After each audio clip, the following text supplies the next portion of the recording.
Understanding that adult media is a form of entertainment, not an instruction guide, is key. Entertainment, not an instruction guide, not a sexual health and wellness class, strictly entertainment with actors, actors who are pretending that they are enjoying themselves. Welcome to the Sexuality Clinic Podcast. This podcast is designed to help you deepen emotional and physical connections, prioritize your pleasure, and build stronger, more intimate relationships. The podcast is hosted by a Canadian Clinical Sexologist, Roxanna Smallwood. That's me. This show offers a shame-free space for candid, science-backed discussions on sexual health, body literacy, anatomy, self-exploration, and relationships, both solo and partnered. Whether you're seeking to better understand your body, explore your desires, or communicate your sexual needs with confidence, each episode provides actionable tips and expert insights that will empower you to take control of your sexual expression.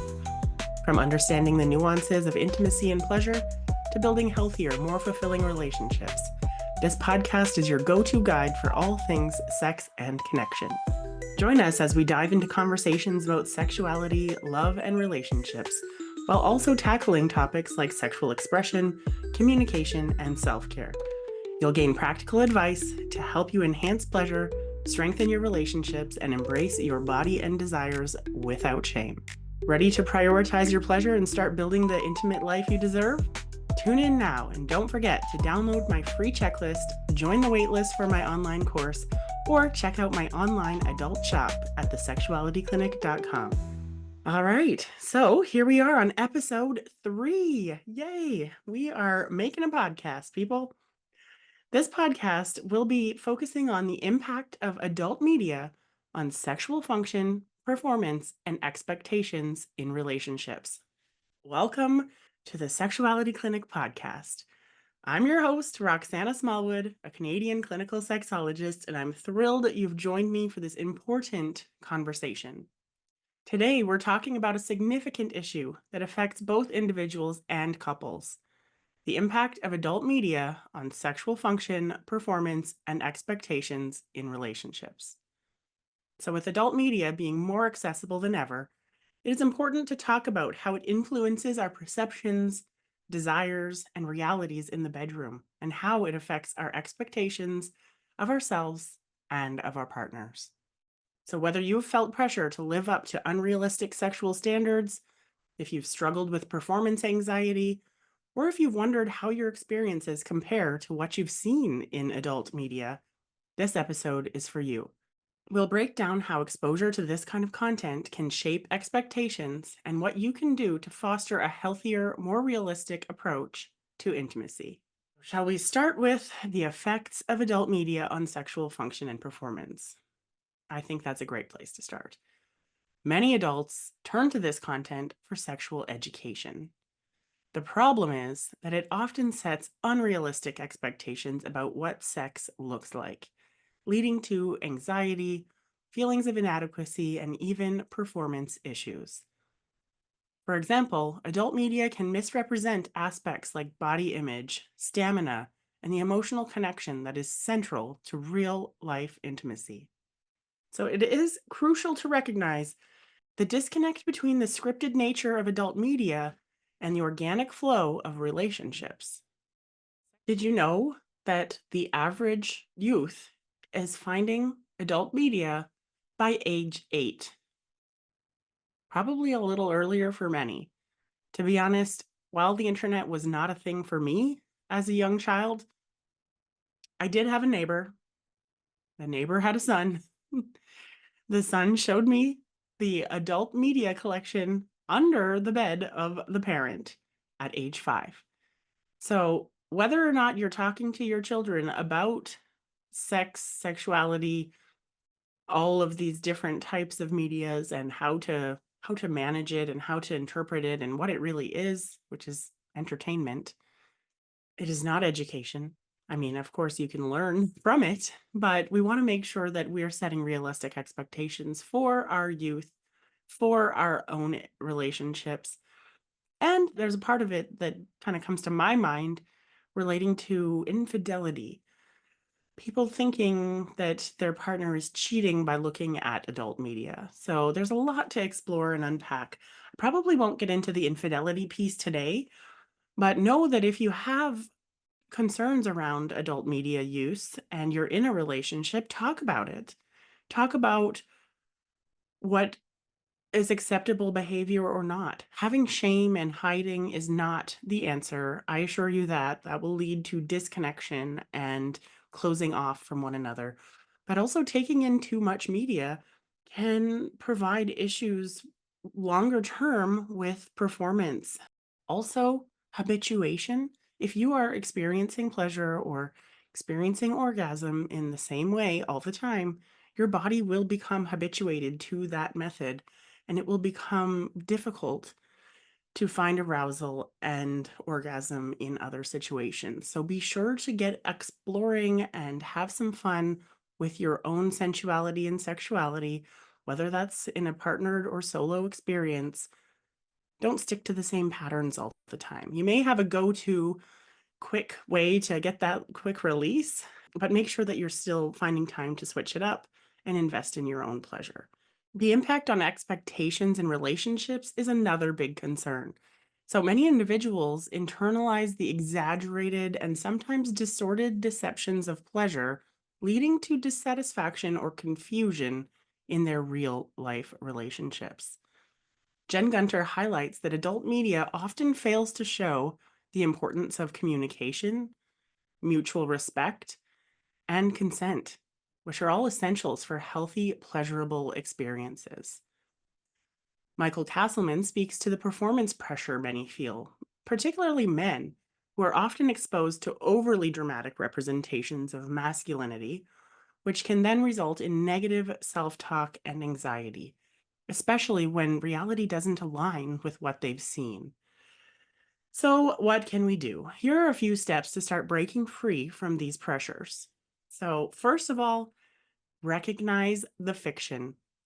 Understanding that adult media is a form of entertainment, not an instruction guide, is key.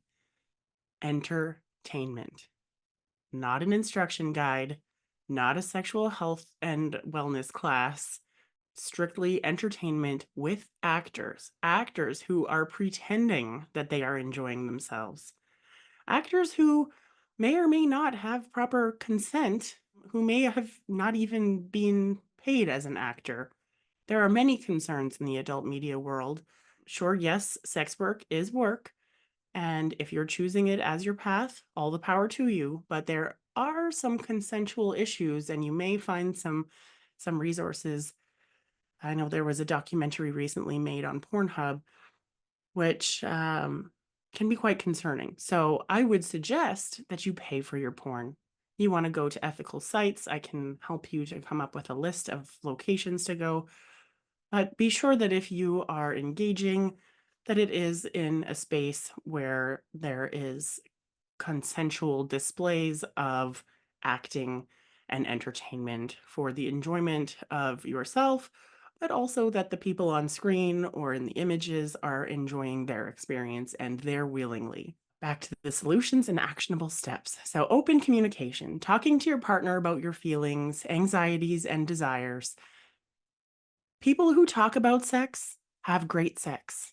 Okay, we don't just find a partner and everything's just going to be magical and you just trust that everything will sort itself out and if it's meant to be, it's just going to be fab. Nope. We wake up and we choose each other. And we wake up and we talk to each other about our expectations, about our desires. We explore together.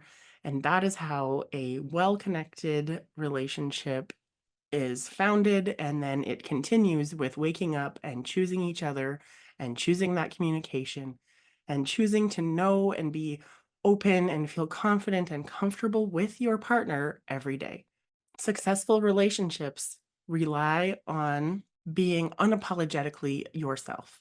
Establishing a connection that is safe is the first part. Making sure that consent is a part of your conversation with your partners, also very important. And then the trust. I mean, there are so many aspects of sexuality and sensuality and relationships that I cannot wait to dive into. But getting back on track here, back to the adult media. We want to explore our own body and desires. So, taking the time to connect with yourself, free of external pressures or expectations, and figure out what it is that you like. Do not base your shoulds on your sexual media intake or your adult media intake. Some of these things have props as well, where maybe the squirting is hitting the wall and maybe they've been injected full of something that they can squirt out real quick, or there are other tricks that they use on the scene to make it look as though there's just this exorbitant amount of semen that comes out, or that you've got this. Anyway, we don't need the details. Being realistic about what great sex is for you versus what you're seeing online. If you're struggling with your sexual expression, I have put together a free ultimate sexual wellness checklist that you can download from my website. It's at thesexualityclinic.com. And the checklist includes steps to help you foster a positive relationship with your body and your sexual experiences. So, this can help you to take a step back, look through the different aspects of your sexual wellness, and consider areas where you might need to do some work, where there might be a possibility for improvement. If you head on over to my website at thesexualityclinic.com to get your free checklist, while you're there, you can have a look in my shop for some goodies that might enhance your pleasure journey. Maybe you want a little vibe. Maybe you want a little bit of a lubricant.